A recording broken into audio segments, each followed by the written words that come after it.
two and kind of like integrate, but I have done it like pretty much right away. You bottle You it? bottle it. An hour old? Yeah, I have. Totally. Okay. Yeah. Do you normally wait longer, like Overnight. a day or I two? go overnight. Yeah. Yeah.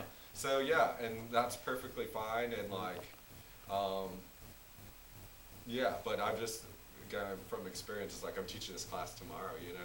But actually, the soda that we have is like I started yesterday, you know, and yeah, and at the same time, I bottled it right away, And like and you it said, depends didn't on the catch, temperatures too, and yeah. so then I had to like reprime it this morning, but it's already like super carbonated. Yeah, great. I'm not sure what those are, but these are the sodas. Those are beer. Yeah. Okay, so basically what I did was I made ginger, juniper, vanilla tea, you know, in like an hour. You know, I like cut up a bunch of ginger, threw in 10 juniper berries, and like 5 vanilla pods. Fresh ginger, right? Fresh ginger, exactly. Like about a cup of fresh ginger chopped on the rounds in a gallon of liquid with 10 juniper berries that I got from Travertine Hot Springs. Anybody's been there? On the eastern side of the Sierra. And then vanilla that's from our friend Alexis and her place in Dominica. And Like a vanilla pod. the actual beans, yeah. So I made a tea, and then I added sweetness to that tea. And so that's another difference between soda and mead, whereas a good soda, I've been playing with it. You can go down as far as like a cup to a gallon, but really I'm feeling like more to like really have it the sweetness of soda and still not like super sweet like normal soda. Like a cup and a half of honey per gallon is really about the ratio.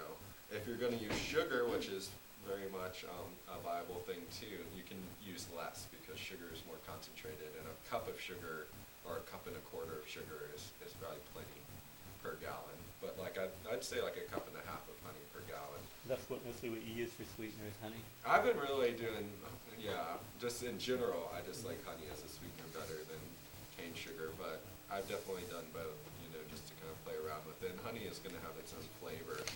So then once again, I'll just cool it down and add that culture in there.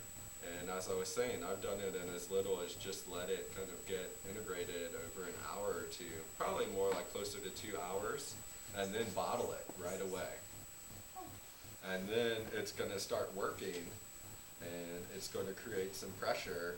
And one thing about bottling it sooner is that there's going to be like practically no alcohol. Can't say there's going to be absolutely no alcohol because we know that the magic of this is that there's sugar that this culture converts into CO2 and alcohol. But because you bottled it so quickly, it's only a very little bit that could possibly be created. And you know, if you leave it overnight, that's still going to be very little bit. And so that's the major difference, is that you're bottling it right away rather than waiting for a few weeks. And then it gets carbonated, but you kind of got to watch it, you know, because it will like get to the point that it will explode. Like there's no doubt about it, you know, because you only have like about 3 or 4% sweetness in there, but like it's going to eat all of that, you know. One way that you can control that is by using a wild culture, which is going to tend to make less use of that sugar as using an aggressive culture like this. And I have the recipe there for using a wild culture, where basically you take a little bit of ginger and sugar, and then you like let it sit, you know, and expose to the air. Yeah, so that's a bug.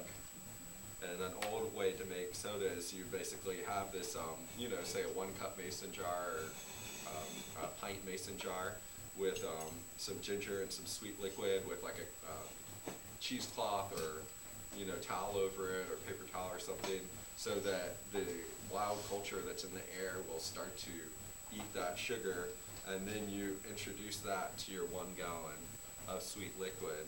And that wild culture tends to take more like a week or maybe 2 weeks to get the carbonation that you would get from just like a day or two from this. And the only thing with that is that wild culture can still, depending on its particular strain, like make stuff explode.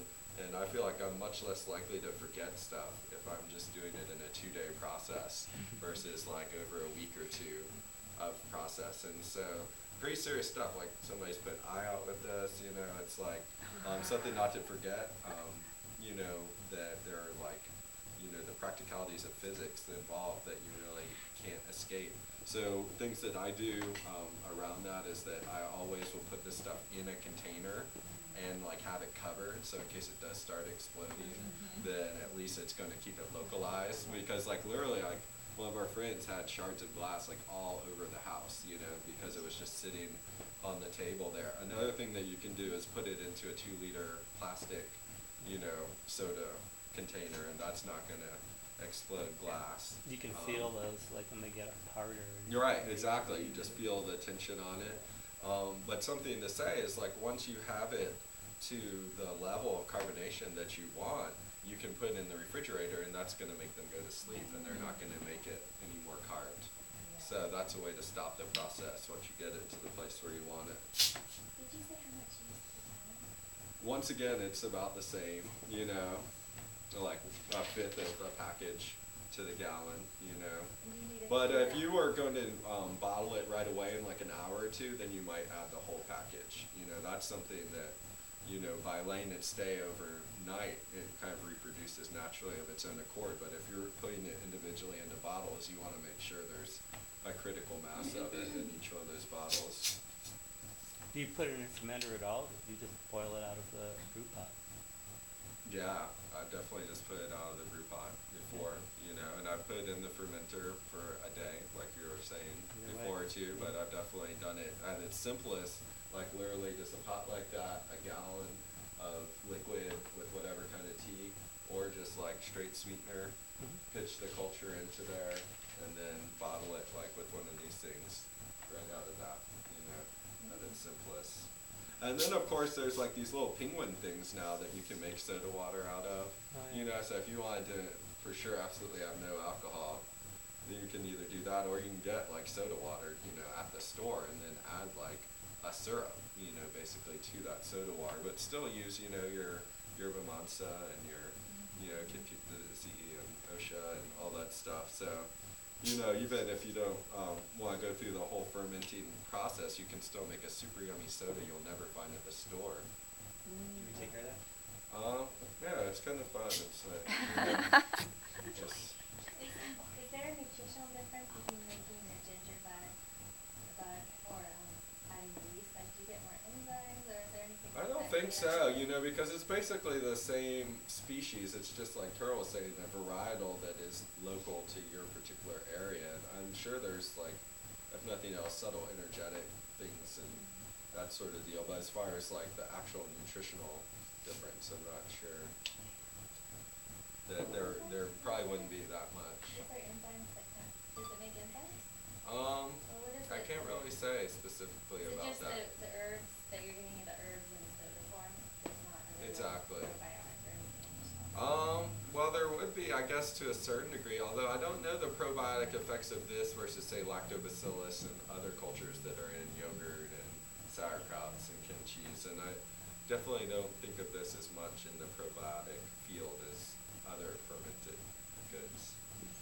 Like in kombucha. Like kombucha, yeah, which is another lactobacillus as well as other things Or the water mixed in, water kefir, you know, in its own culture. And sometimes, maybe something that I'll offer in a few weeks when I teach with Daniel Nicholson, or certainly when I come back in the fall, is like a fermentation intensive, where we actually have this as like an afternoon evening component, but we start in the morning and then we have like, you know, sauerkrauts and kimchis and talk about miso and tempeh and, you know, all that, because it's a pretty wide world of fermentation, but there's a lot of overlap. And so once you've kind of entered into one room of it, it's kind of intriguing to kind of figure out what other rooms are out there. And I can't say enough about Sandra Katz's book back there, Wild Fermentation, which is like kind of the modern Bible, and a new one he's going to be publishing this summer will be out that is a collective of his experience of doing workshops like this all over the country for the last 10 years. That really just gives you that wide scope from Africa to Asia, South America, and everywhere in between, because every single indigenous culture in the world has figured out if you have sweet liquid, it's going to naturally make alcohol, and then they've also integrated some kind of probiotic fermented food into their diet as well. So it's definitely like a kind of reclaiming of this essential core heritage that we all have as humans to bring this process back into our life.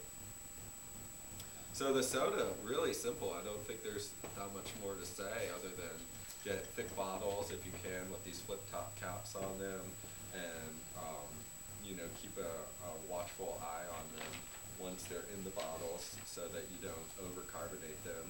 And like it takes a lot. You can see, I've been releasing a lot of pressure off of this, so you really have to like let it go for quite a while before it's actually going to make something explode.